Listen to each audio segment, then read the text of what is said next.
Bismillahirrahmanirrahim. Assalamu alaikum everyone. I hope that you people are doing well.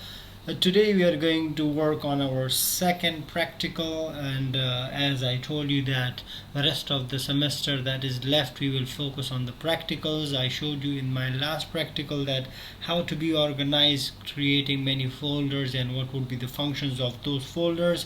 In this practical my focus would be I'll try to keep it short and brief, but it is very important because it would be one of the major steps towards our SPSS practicals. So the focus of this practical that I have today is on something which is called questionnaire development. So we'll be focusing on what will be our focus on?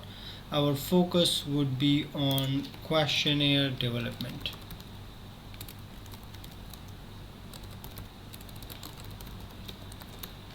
So this is the second practical where the focus is on questionnaire development.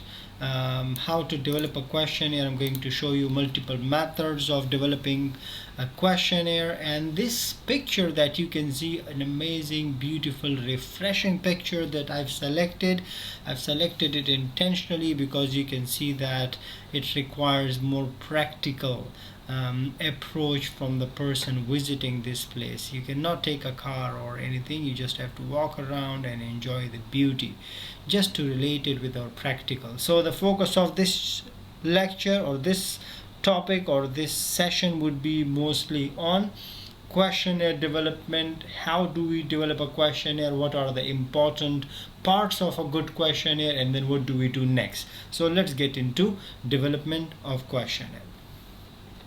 As I told you, as we did the last class, that we had these folders created, and these folders are for the purpose of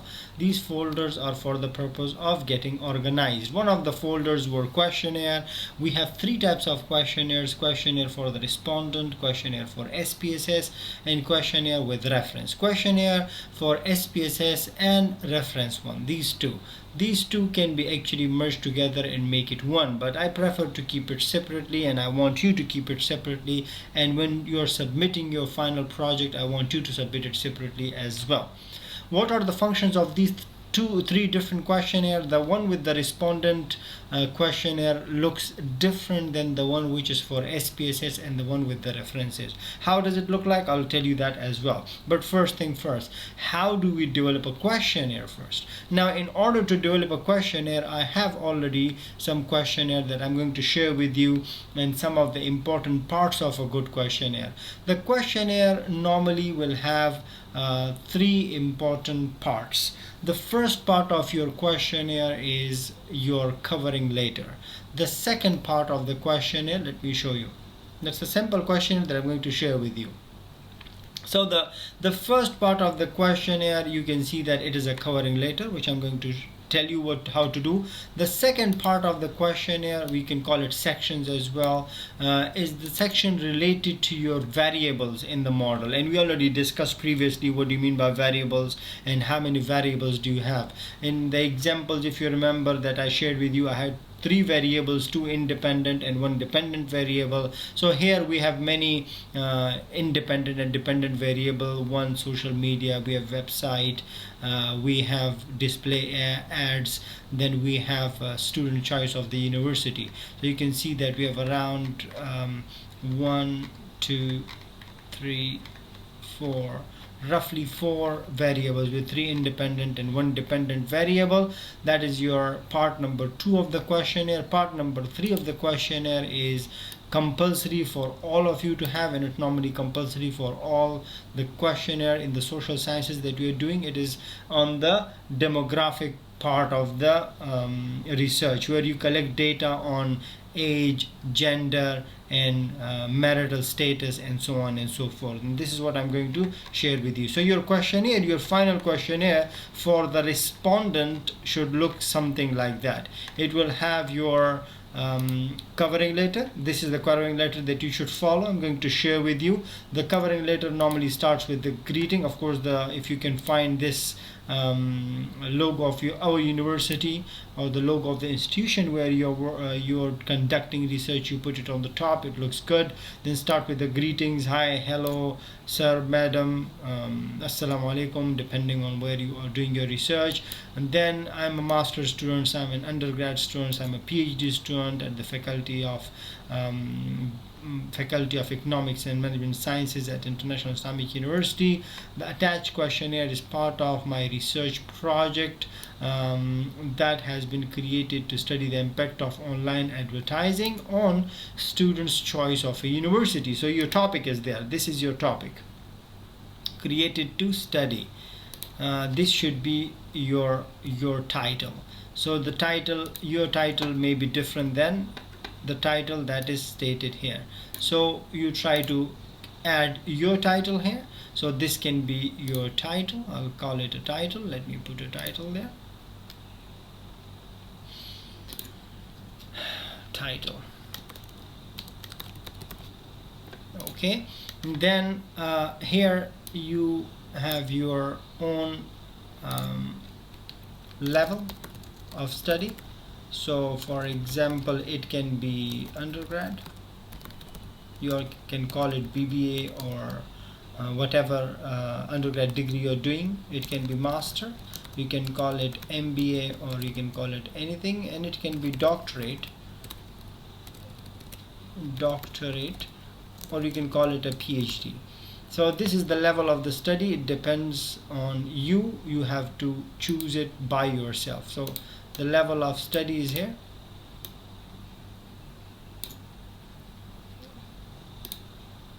Then you have your institution.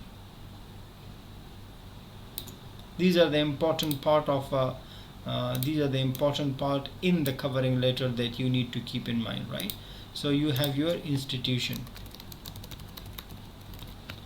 Your institution, in this case it is IIM, then your study. Then let's move on. In order to accurately respond to the following questions, please think of the university you have chosen to pursue your higher studies, and remember the online advertising factors that have influenced your choice. Now this one briefly outlines your research objectives or your purpose of research. Just to give an idea to the respondents, what is actually your research about? What do they have to reply to? What do they have to click on? Then please be assured that your responses are strictly for academic purposes only and will be treated confidentially. This is also a very important part. Normally we include it as a standard part. Standard part of covering letter. And this part normally focuses on making the respondent feel comfortable when they're providing you the data, because you know that there are situations that the data related to the respondents can be leaked out. Now this may not be a very important statement if your research is a normal research where the respondents are not worried about their identity being leaked out.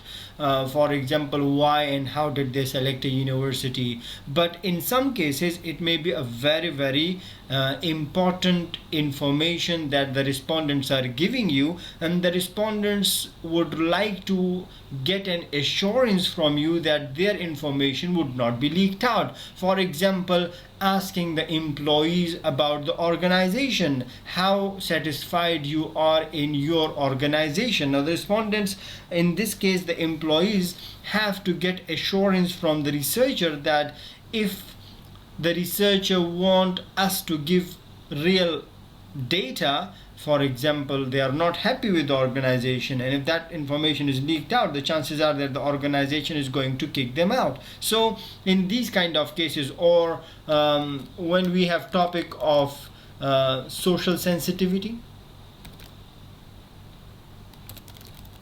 sensitivity.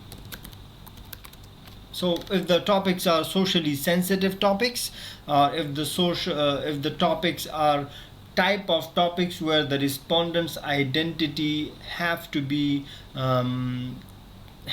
kept in secrecy or confidentiality, then in that case this particular sentence will play an important role.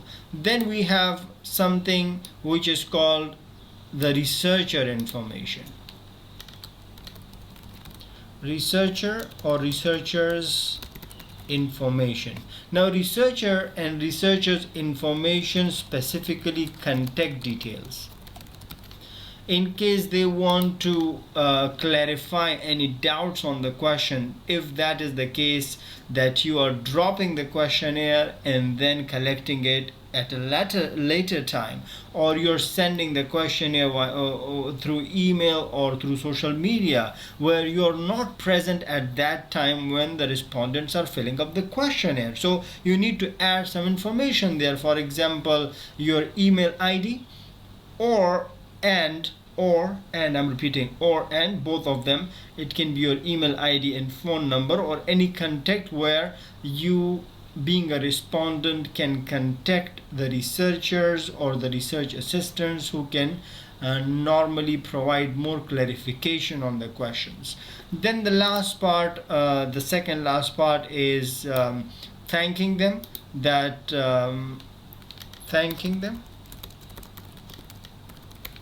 Thanking the respondents in advance, encouraging them, motivating them.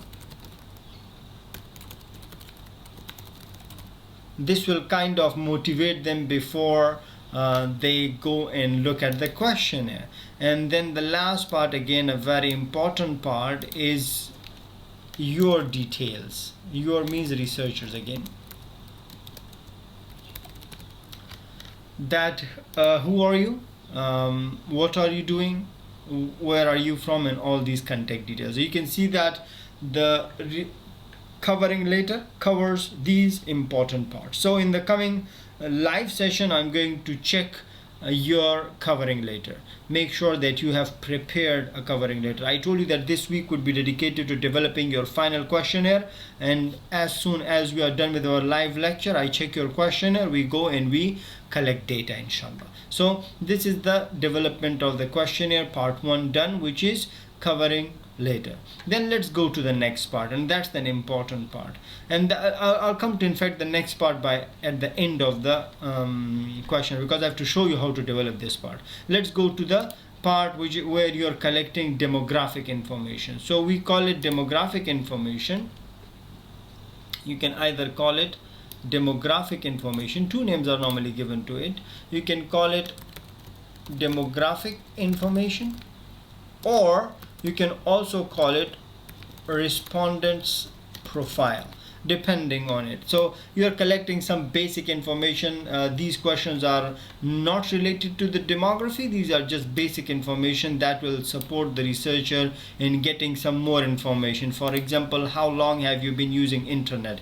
If you're not collecting data related to internet, you don't need to include this question. So you just ask questions like less than 3 months and so on. These are the normal tick questions. Of course, you provide the instructions as well. This is also an important part, to provide instructions everywhere where it is necessary. How often do you read information online? Now let's go to the more clear demographic part. It includes your gender, the male and female, age group. Remember, you do not keep it a blank, because if you keep it a blank, a lot of respondents may not be willing to provide you the exact age that they have. So what you do is you give them an age bracket. Age bracket looks something like that: under 25, from 25 to 35, from 35 to 45, from 45 to 55, from 55 and over. You can always change these, by the way. You can even make it 5 years, you can make it 10 years. The choice is totally yours.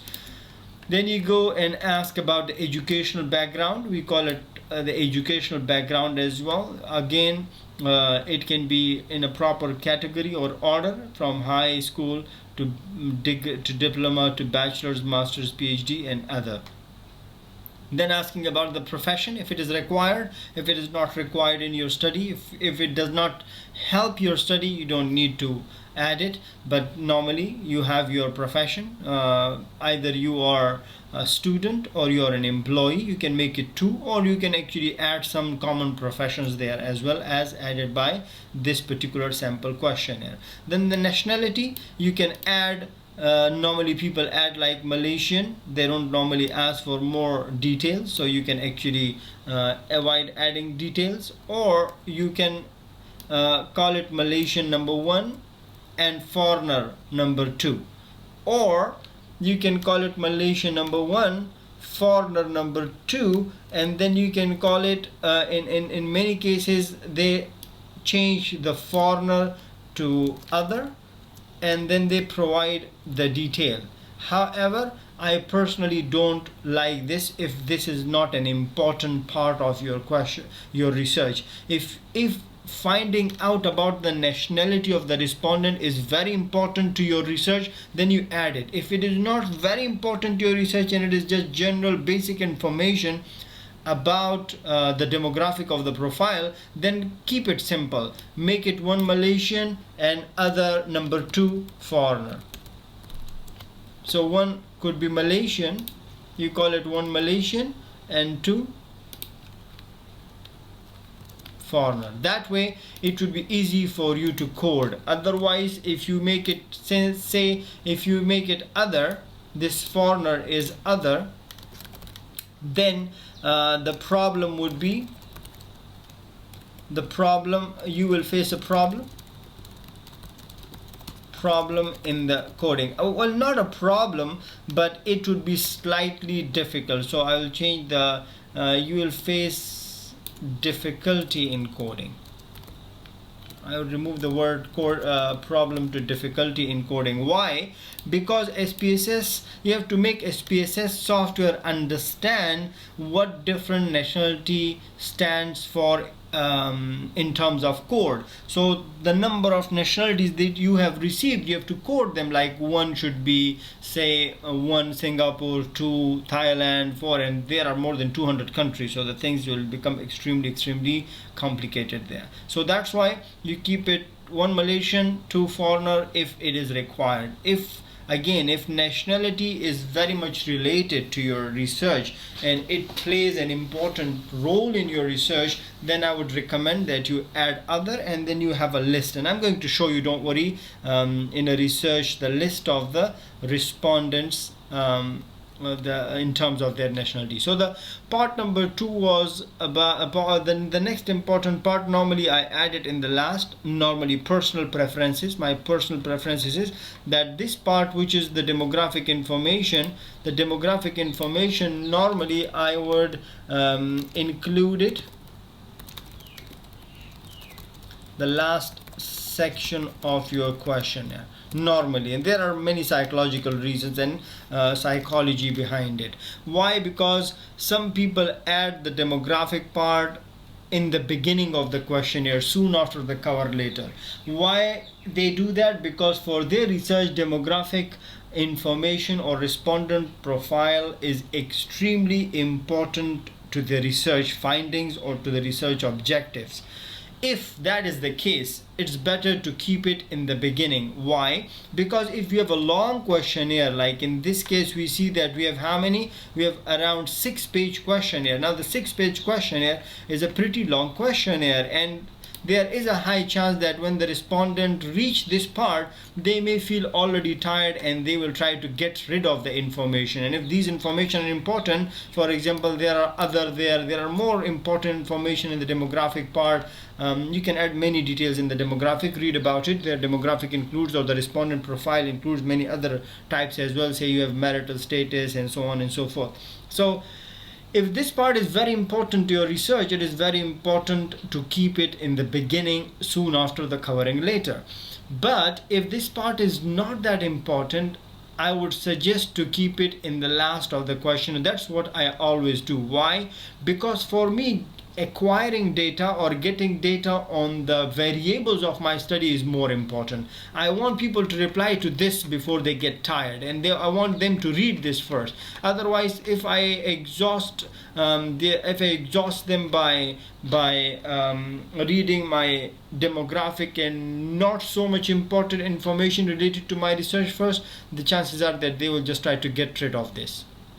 So again, look at your research objectives, look at yourself, look at your research scope. If acquiring data on the respondent's profile is important, keep it soon after the covering letter. If the information on the respondent's profile is not that important, you can keep it by the end of the questionnaire. And do not forget to thank the respondents once they are done with the complete questionnaire. Thank you very much for participating in this survey.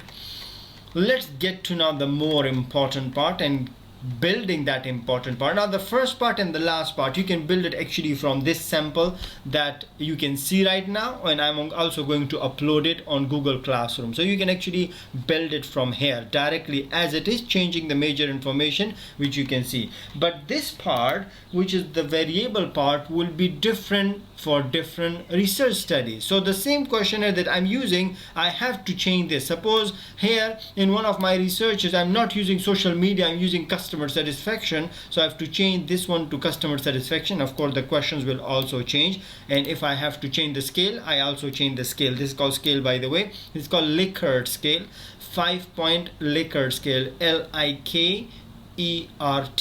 Now you can use 5-point Likert scale, you can use 6-point scale, and you can use 7-point scale. The most famous one is the 5-point scale, which look like this: 1 as strongly agree, 2 agree, 3 neutral, 4 disagree, and 5 strongly disagree. This is a standard format, so you don't change anything there. It's a standard format that all of you would be using if you're using 5-point scale. If you're using 6-point scale, you don't have any neutral. It looks different.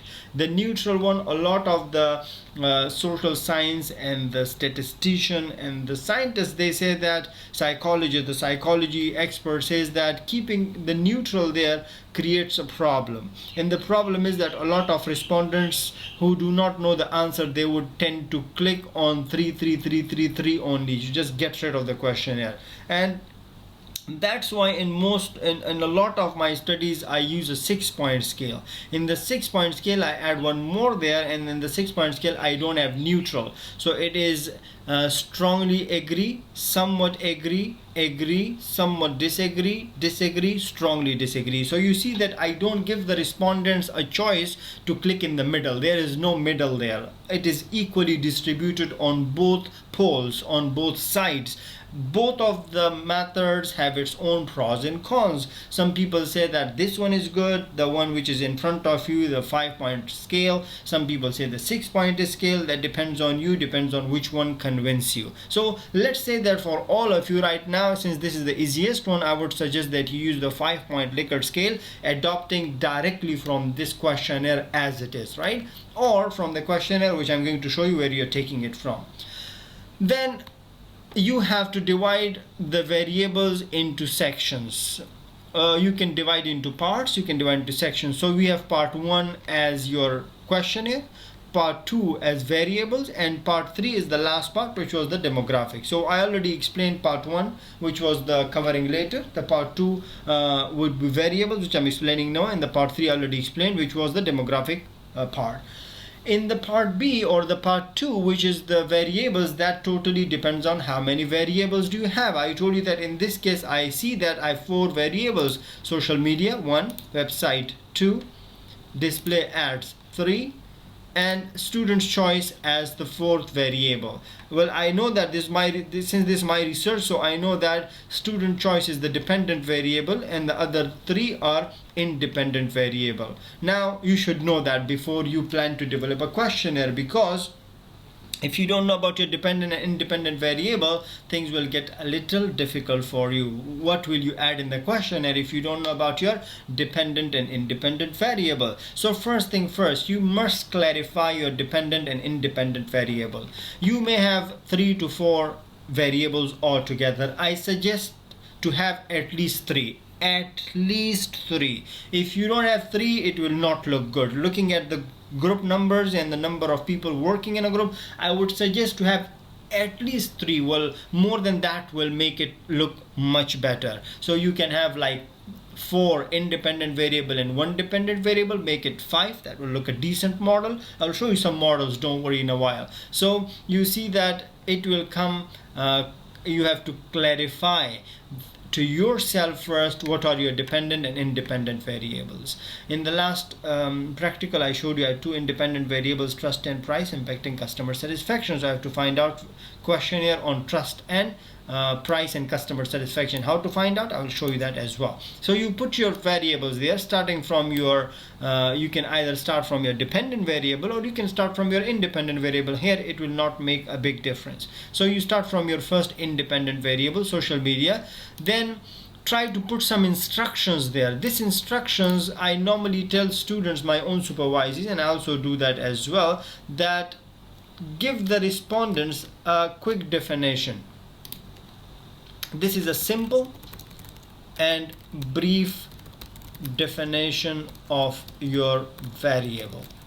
Now this definition is not very complicated definition. It is a simple definition that you're giving to your respondents about each variable. So on top of the box, you like in the top of the table, you write your variables. It is social media, it is say price, it is trust, it is whatever variable is, that depends on your study. Then brief definition of your variable. Then you draw a table like this with the serial number, with the main title of the variable. We also put it like items. These are questions. Item means questions, by the way.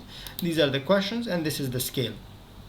So the first thing you do is you copy this from this questionnaire, if you want to make it easy, and paste it on your own questionnaire for respondents. This is the questionnaire for the respondents, by the way, that you're going to distribute.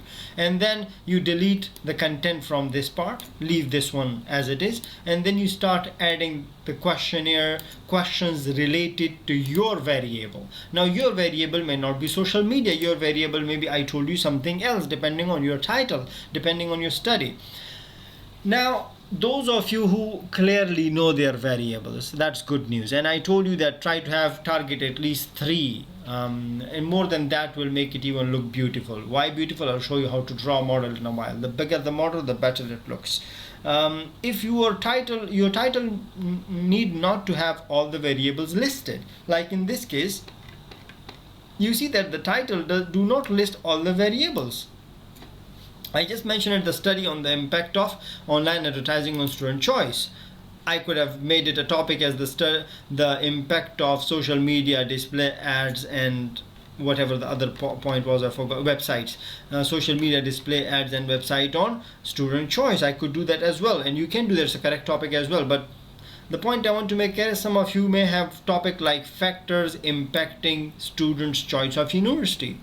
Now, by now you should have already done your research on Google Scholar, which I showed in the last classes, that you find out some variables, independent variables. Here the dependent variable is student choice, so you already know that. 3 to 4 independent variables and 1 dependent variable will make it look very beautiful. Now the important point is how to find out these questions. Should I write it myself? Well, at this stage, looking at your level, even at the master level, even in the beginning of the PhD, my supervisees, most of them, I recommend to them not to develop your own questionnaire, because developing your own questions related to the variable is a very, very complicated process. There are steps involved and you have to go through it, and it requires a lot of efforts and a lot of refinement, which I don't think that it is suggested at this level. So what you do is you copy and paste. You do what? These questions that you see, these are adopted or adapted. Understand these two terms? You adopt it or you adapt it. Now adopt means, in simple words, taken as it is. Adopt means this was taken as it is. Adapt means taken and modified to suit or to fit your research scope. What does it mean? That you have taken my variable from social media. The social media pages of the university are often visited by the current students. Now, if your research is on, say, hospitals, if your research is, say, on another industry, let's say universities here, so your research is on either hospitals, your research is on banks, your research is on some other industry, then you can take this question, but you have to change it. I'll give an example. Now, this is a question you're adapting, ADAPT, you're adapting for my research, but your research is not on university, your research is not on the students. Then how do you do that? You do it, your research is on the, say, hospitals. The social media pages of hospitals are often visited by the current patients. You can call it customers as well. You see the same question, but I changed it to suit my study. You can read it from here. Now, normally people like to adopt questionnaire, ADOPT, take it as it is, because changing the questionnaire a lot loses its reliability, loses its validity and its strength. But you can do that all the time, it's not a problem. But remember, you have to keep the reference of the study in your mind, and that's where the reference comes in. The questionnaire that you have the reference, I'll come to that in a while. So this is what you do, that you have to find out your variable and then search for the questions. Now the question comes, where to search for these questions. Now these questions come from published work. You find out these questions. It can be, say, you took these 2 questions from one paper and these 4 questions from another paper and these 4 questions from another paper. You can do that. You can make your own questionnaire of 7 questions taken from 3 different sources, or you can take all these questions from one source if you can find it in one source, depending on your own choice. I personally prefer to have more questions, because the more questions you have, the safer you would be in the analysis. In the analysis, I will show you that there are situations where you have to delete questions. Suppose these questions, the SPSS software tells us that these are not good questions, deleted. So I have the liberty of deleting only few. If I have only, say, 3 questions that I'm taking from a paper and the SPSS software tell me to delete these 2, I'm left with 1 question, and the result would not be very nice, and it is not considered very quality research. That's why it's better to have so many questions. Well, normally I keep questions in the bracket of 10. So if you have around 5 to 10 questions, that looks really good, and it's easy for you to freely delete some questions and leave some questions for yourself. Now these questions, where did it come from? In my case, I may have taken it from previous study, or I may have developed it. Let's check it out. So these questions come from authentic sources. You have to have real references for this, and that is where the references plays an important role. So these questions come from some sources. I'll show you. So I have one paper, for example. This is a published paper. Let's open it and check it out. And this paper is, I think, related to this research, if I'm not wrong. I think, let's open and check it out. Okay, now this is a published paper. As you can see, advertising online education institutions and students' reaction. The topic can change at any time, and let's go to the question, where to find out the question. You see that, yeah, exactly, we have variables like social media, which was there. We have variable like website, we have variable like display ads, and then student choice or decision. And then you can see that it give me a model, and the model looks something like this. Look at it. Social media, website, display ad, student decision, and student choice, which was there already as well. Now you can see that in my case I have this middle one. You can skip this and you can directly have these ones, but you need to have questions on all of them as I showed you in my questionnaire. Now in the questionnaire development part of the questionnaire, in the article, you have to mention this question came from where. I've already mentioned it. The questionnaire of the study was developed based on previously validated measures. Social media related questions were taken from this study.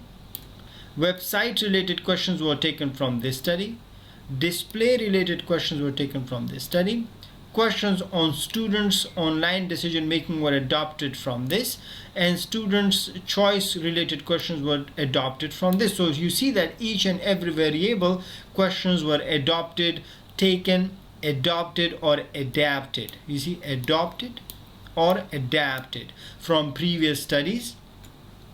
Then it is important to note that all items in the questions were modified to fit the current study's context. A 5-point Likert scale was used, with 1 strongly agree or disagree and 5 strongly agree, depending on which one you're using. This is the final paper. I may have changed the questionnaire later on, I remember. So you see that this part is what you're going to develop in this week. Now again, then where are the questions? How can I find the questions? If I download this paper, I'm a researcher and I want to do the same research in hospitals, the same research in say universities in another country. This research is done in Malaysian university. I want to do it in Singapore. I want to do it in America. How do I get the questionnaire from this person? Now there you have to quickly go through the questionnaire, skim through the questionnaire. Skim through the paper and find out if you can see some questions. You can see that I don't see any questions. Wow, here is something. It looks like there are questions. Now you see that this is SM1 social media. I can see social media. Then this is website. Then this is display ads. So I can see that the researcher, in this case myself, I have changed the questions into code for me to easily fit in the model. Now this is a problem. Why? Because I need to find out questions. What is SM1? Another person reading this paper, he or she don't understand what is SM1.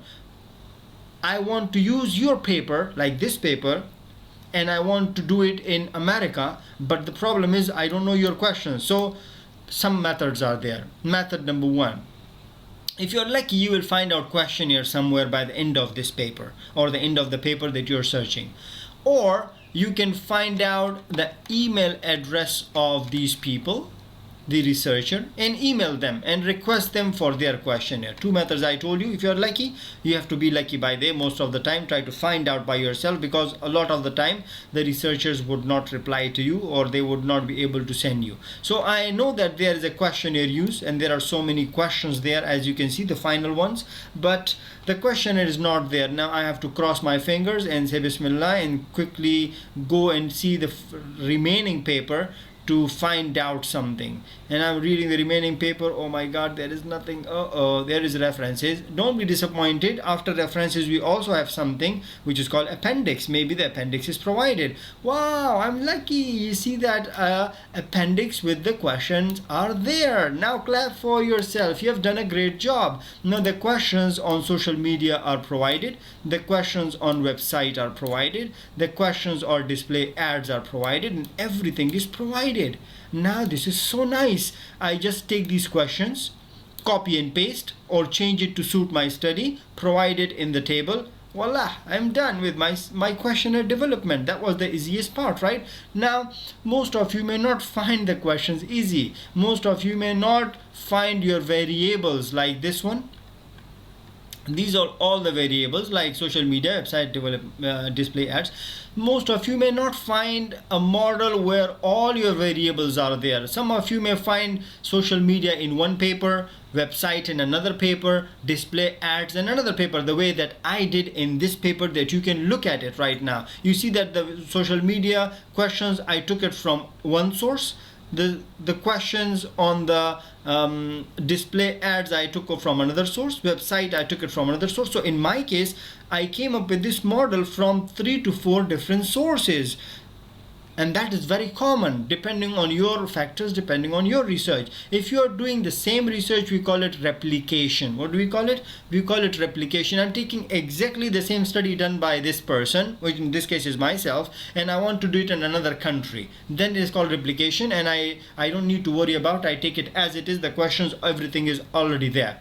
But if I want to add something, I want to delete this and I want to add one more variable there. Social media, website, display ads. I want to add, for example, TV there. I want to add radio there. I want to add some other variable there here on top of that. So I want to make it 4 independent variable in order to make my contribution in the study. Then I have to search for questions about that variable somewhere else, and that is very common. So the point I want to make here is, if you're lucky, your whole model would be somewhere and you take the questions right away. But most of the time that is not the case. You first search for the questions. Social media questions you take from this paper, website questions you take from another paper. How to find out another paper, another question, that is what I want to quickly show you. Looks like I have taken longer time. Now the questions, the easiest method is to go to Google Scholar and search for questions related to your study. I want to add another variable which is called customer satisfaction. I want to find out questions related to customer satisfaction. This is measuring customer satisfaction. You go through quickly that, an investigation into the determinants of customer satisfaction. Let's quickly go through this paper and see if they have questions. You see, I'm not even putting efforts there. I'm just quickly selecting something and checking if the questions are there. If the paper is available for me to download, if the paper is available, download, good. If it is not download, move on to the next paper. Oh, don't worry about it. There are so many methods through which you can find out the questionnaire. This paper is not available to me. I think I'm connected with the university. Yes. Okay, now let's go to another paper. Let's go the relationship between this and that. I think this paper will be available to me. Emirates is normally subscribed by university. Let's hope that the questions related to customer satisfaction. Now I just want questions on customer satisfaction. I don't want to see anything else. I quickly go through it and I quickly see if there are any questions there. So you can either download it and go through it there. If you find the questions that you are searching for, then you need to download it and put a reference there. Now methodology, quickly go through it. It will take time for you to get used to this quickly skimming. I'm reading actually, by the way, right now, and I want to search for the questions related to my study. Now result, the survey of the survey 1000 were emailed with blah blah blah. Remember I told you that it is very important to give people money if you want to a response from them. You see, this guy have done that. Now the satisfaction and loyalty, results of satisfaction and loyalty. I want to find out the questionnaire. Now let's read what it says. When the okay, I want to find out questions. Okay, this person have used. Further, the study, all over study, the minor changes in the satisfaction can lead to substantial changes in loyalty. Survey satisfied. Let's check. Respondents strongly agree. No, I don't find questions there. I want to see. Cross my fingers. Let's see if I can find some questions. I don't see any questions. Let's see. It's loading the tables now. The table, yes, this is what I'm talking about. You see this table? I can see already some questions. Let's go to the end. Maybe there is a question attached. No, the question is not attached, so I have to take help from this. Very nice. You see the questions are there already. Employees communicate the attitude that other needs are important. Now you find out which questions are related to what. You see the satisfaction question. If you have a problem at the hotel, it will be resolved to your satisfaction. I can see this is a satisfaction question. I can take this question and put it in my satisfaction variable, and then you read this and you find out which questions are related to satisfaction. This is the drill that you have to do in order to find out questionnaire, and you have to keep on doing it. So I found one question there. I want to quickly open this one. I want to quickly go and check some other papers quickly. I have to do it quickly. I don't have much time to develop a question. Well, in research you normally have a lot of time to do that. So this also have customer satisfaction, as you can see, and the chances are that this person may have a questionnaire. Let's go through it. Notes. Let's directly go to the notes and see. Let's go to the table. Okay, the table doesn't have anything. Nothing.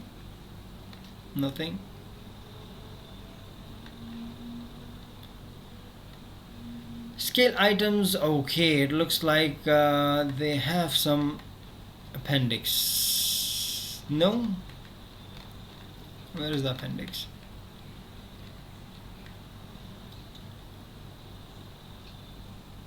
Okay, so you have to quickly go through, and this is the drill that you are going to use unless you find out what? Unless you find out your required questions. So I don't see any questions as of now. Some people include questions, some people don't include questions. Let's go and check up there if there is anything the person have added. Okay, it's consider the study has explored the extreme for customers and customer behavior in different conditions, low satisfaction, high behavior variables. They will move over. So you have to read and you have to find out if there are questions included in the paper. Now there are chances that you will find out after a little research. You will find out really good questions normally added, but you see that the final list of items are presented in appendix 1.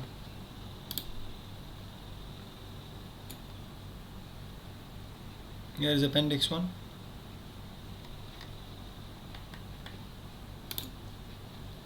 I want to go and check appendix 1.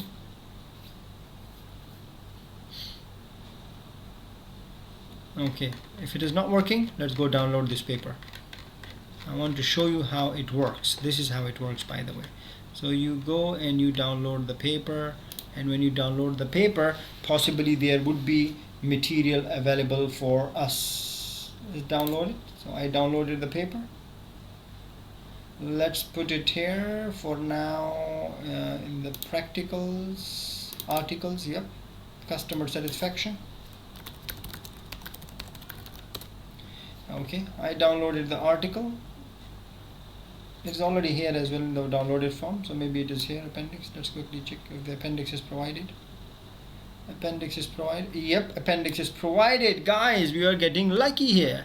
So you see that the questions on customer satisfactions are here. You see, after a little effort, I managed to find questions on customer satisfaction. I managed to find questions on word of mouth. Remember, I told you that I may find some questions in one research and some question in another research. Suppose if one of my variable is word of mouth, I take 2 questions from here. I normally don't like 2 questions. I like questions more than 5. So I would try to find more questions on word of mouth, and this is how I keep on doing unless I'm satisfied with my questionnaire. This is the way you develop your questionnaire on all the variables. You see that these people, all of them have the questions available, questionnaire available. I will show you one last method before we conclude our class. This is also a method, and the last resort, if you cannot find question, the last resort for you would be to search for published thesis, because every thesis published must have a questionnaire attached. How do we do that? So you see that I already found the questionnaire, right? You have to clap for me. Now this one was the method through Google Scholar. So you notice that I easily found the questionnaire after a little effort. Your task for today is to for this week is to come up with the questionnaire. What type of questionnaire are we talking about? We are talking about questionnaire for respondents, which I just showed you, which looks like this, with the cover letter and with everything. This is the one, the sample. I'm going to upload it. So the questionnaire for respondents, I want you to prepare this. I will check it, and then I also want you to have questionnaire with reference. Now questionnaire with reference is the same as the one you see there. This is an empty page. So the questionnaire with reference looks like this. Let me show you.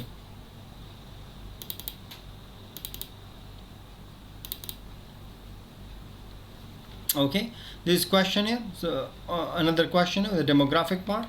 And what you do is, with this part, suppose one of your variable is customer satisfaction, where did you take the questions from? The complete reference is provided.